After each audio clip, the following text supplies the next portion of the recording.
Although we ended 2023 on a sour note for the dog of the night candidates, with Colby Covington having a very un-Colby Covington-like performance against Leon Edwards, we still end up in the green overall in 2023. With Colby Covington coming up short, that ended our 2023 record with 58 wins, 75 losses, but plus 10.64 units of profit for an 8% ROI. 20 units was roughly the goal for 2023. So we got to double that for 2024. And I got a lot of confidence knowing that I can go out there and hit dogs at a solid 45 to 50% hit rate. And hopefully we can get similar results, but with a little bit more profit in this new year. So obviously got top 3 candidates coming your way for this weekend's UFC Vegas 84 card. So let's kick it right off. First dog of the night candidate I have for you guys is going to be Preston Parsons, who comes in as a plus 110 dog to Matthew Semmelsberger. I was about to call him Matthias Nicolau for some reason, but Parsons is a pressure fighter, just as his nickname indicates. This guy loves to move forward, putting on a relentless pace against his opponents, mainly with his grappling and his wrestling. Once he's able to get opponents to the ground, he does a great job of grinding them out from that top position or finding finishes with TKOs or submissions. We saw him come up short in a very close fight against Trevin Giles in his last matchup, and that was a fight where he just kept that pace and that pressure, but Giles was able to get off on a little bit more damage than Parsons, allowing Giles to get his hand raised.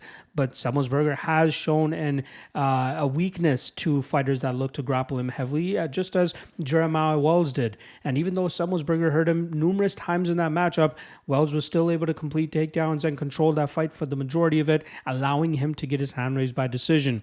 I'm expecting the underdog here, Parsons, to put a similar type of pace and pressure as Wells did, but I think he'll be more effective in terms of securing dominant positions.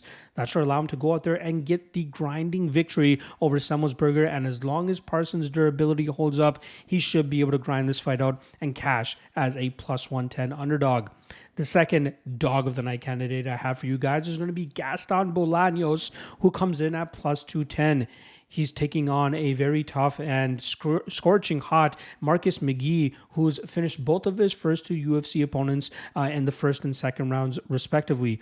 McGee is a power puncher who likes to explode into his shots, landing his big power and taking his opponents out.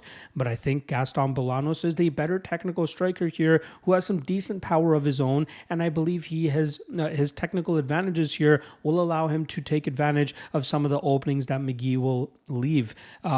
If you look at this on paper, you'll expect that maybe McGee will take a grapple-heavy approach to try to win this matchup, but that's not normally the way that he looks to win his fights. And even if he looks to take that path here, I think Bolanos has shown enough improvements in his wrestling game, and also taking into consideration that he's been training with guys from AKA and Team Alpha Male for this matchup.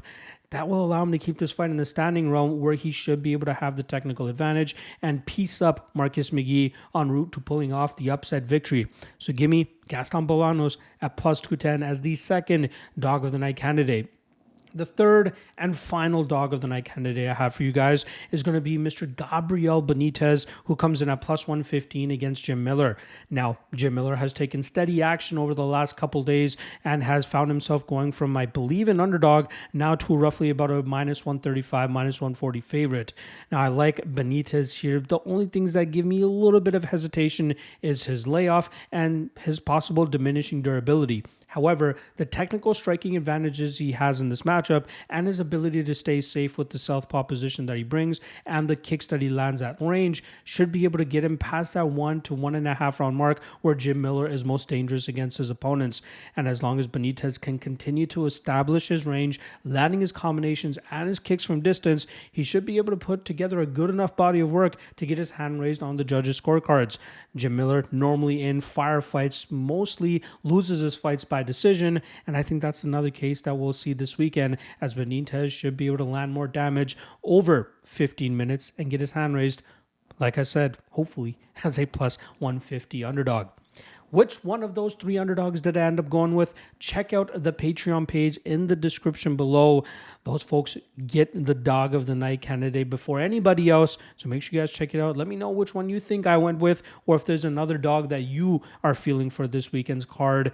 Drop a comment, hit that subscribe, hit that like, And I will see you guys tomorrow for a double feature. We got the quick picks video dropping for you guys, as well as the Locky 2-step / Locky Trinity free parlay.